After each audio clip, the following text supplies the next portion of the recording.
Breaking news చూస్తున్నాం. జమిలీ ఎన్నికలపై ఏపీ సీఎం నారా చంద్రబాబు నాయుడు సంచలన వ్యాఖ్యలు చేశారు. జమిలీ ఎన్నికలు అమల్లోకి వచ్చిన ఏపీలో ఎన్నికలు జరిగేది 2029లోనే అంటూ సీఎం చంద్రబాబు నాయుడు వ్యాఖ్యలు చేశారు. మీడియాతో సీఎం చంద్రబాబు చిట్ చాట్ చేశారు. ఒక దేశం ఒకే ఎన్నిక విధానానికి ఇప్పటికే తమ పార్టీ సంపూర్ణ మద్దతు ప్రకటించినట్లు ఈ సందర్భంగా ఆయన తెలిపారు. జమిలీపై అవగాహన లేని వైసీపీ నేతలు పబ్బం గడుపుకోవడానికే ఏది పడితే అది మాట్లాడుతున్నారని చంద్రబాబు అన్నారు. వైసీపీ నేతల మాటలు ప్రజల్లో ఎప్పుడో విశ్వసనీయత కోల్పోయాయని ఆయన విమర్శించారు. వాళ్ళు చేసే డ్రామాలు చూసి ప్రజలు నవ్వుకుంటున్నారని చంద్రబాబు ఎద్దేవా చేశారు.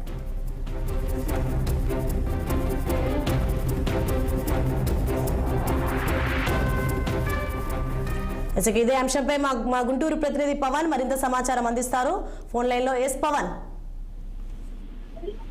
సోనియా, మొత్తానికి జమిలీ ఎన్నికలకు సంబంధించినటువంటి అంశంపై ఏపీ ముఖ్యమంత్రి చంద్రబాబు నాయుడు అయితే మాత్రం కొంత కీలక వ్యాఖ్యలు చేశారు. ఏదైతే ఈ యొక్క వ్యాఖ్యలకు సంబంధించి కూడా ఈ రోజు జమిలీ ఎన్నికలు రాష్ట్రంలో 2029లోనే అంటూ కూడా ఆయన సంచలన వ్యాఖ్యలు చేయడం అయితే మాత్రం ప్రస్తుతం రాజకీయ దుమారం రేగుతా ఉంది. మరి ఏదైతే మీడియా సంబంధించినటువంటి ప్రతినిధులతో కూడా చంద్రబాబు అయితే మాత్రం ఈ రోజు చిట్ చాట్ చేసినటువంటి సందర్భంలో ఆయన అయితే మాత్రం ఈ యొక్క జమిలీకి సంబంధించినటువంటి ఎన్నికలపై అయితే మాత్రం మాట్లాడడం అయితే జరిగింది. మరి ఒక దేశం ఒక ఎన్నిక విధానానికి సంబంధించి కూడా ఇప్పటికే మా మద్దతు కూడా ప్రకటించడం కూడా జరిగిందన్నారు. అదేవిధంగా జమిలీపై అవగాహన లేని వైసీపీ పబ్బం గడుపుకోవడానికి ఏది పడితే అది మాట్లాడుతుందంటూ కూడా చంద్రబాబు అయితే ఎద్దేవా చేసినటువంటి పరిస్థితి కూడా కనిపించింది.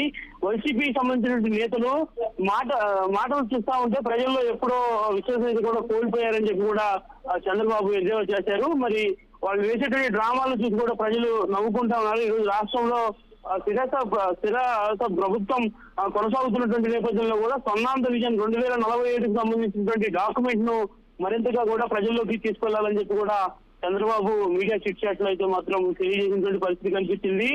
విశ్వవిద్యాలయాలు, కళాశాలలు, అదేవిధంగా పాఠశాలలతో పాటు ప్రతి చోట కూడా ఈ యొక్క అంశంపై చర్చ అయితే మాత్రం జరగాలని చెప్పి కూడా ఆయన చెప్తా ఉన్నారు. విజన్ 2020 సాధారణమైనటువంటి నేటి తరానికి కూడా ప్రతి ఒక్కరు తెలుసుకోవాల్సినటువంటి అవసరం అయితే ఉందన్నారు.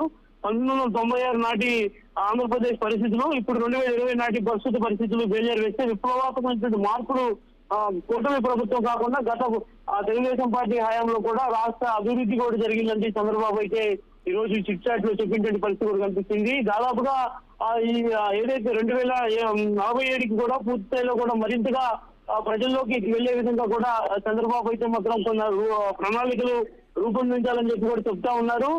దాదాపుగా వీటన్నిటికి సంబంధించి కూడా ఎన్నికలు ఎప్పుడు జరిగినా కూడా సిద్ధంగా ఉన్నారు. మరోవైపు వైకాపా పబ్బం గడుపుకోవడానికి రోజుకొక కట్టుకథ రాష్ట్రంలో అన్ని ప్రజలకి మభ్య పెట్టాలని చూస్తా ఉందని చెప్పి కూడా చంద్రబాబు మాట్లాడటం అయితే మాత్రం జరిగింది. వైసీపీ ఎన్ని కుట్రలు కుయ్యెత్తులు వేసినా కూడా ప్రజలు నమ్మేటువంటి పరిస్థితులు లేరు. కూటమి ప్రభుత్వానికి పట్టం కట్టేందుకే తిరిగి మరలా కూడా సిద్ధంగానే ఉంటారు. అదేవిధంగా 2027 నాటికి కూడా పూర్తి స్థాయిలో రాష్ట్రంలో ఒక రూపురేఖలు కూడా మార్చే విధంగా కూడా కూటమి ప్రభుత్వం ముందుకు వెళ్తుందని చెప్పి కూడా చెప్తా ఉన్నారు. అంతేకాకుండా ఒకే ఎన్నికకు సంబంధించిన విధానం ఏదైతే ఉందో దానికి సంబంధించినటువంటి దానికి కూడా తను సంపూర్ణ మద్దతు ఇస్తున్నట్లు కూడా చంద్రబాబు అయితే మాత్రం ప్రకటించడం జరిగింది. మొత్తానికి చంద్రబాబు చేసినటువంటి ఒక కీలక వ్యాఖ్యలు అయితే మాత్రం ప్రస్తుతం ఒక హాట్ టాపిక్ ని తెరలేపాయి. అంటే జమిలీ అమల్లోకి వస్తే ఖచ్చితంగా కూడా చంద్రబాబు సిద్ధమంటూ అయితే మాత్రం ఒక సవాల్ విసురుతున్నటువంటి పరిస్థితి కూడా కనిపిస్తా ఉంది. సోనియా,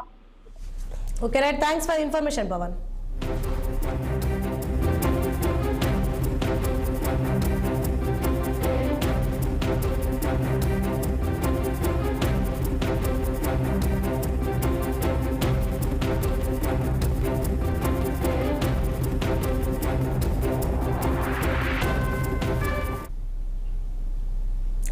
బీజేపీ అగ్రనేత మాజీ ఉప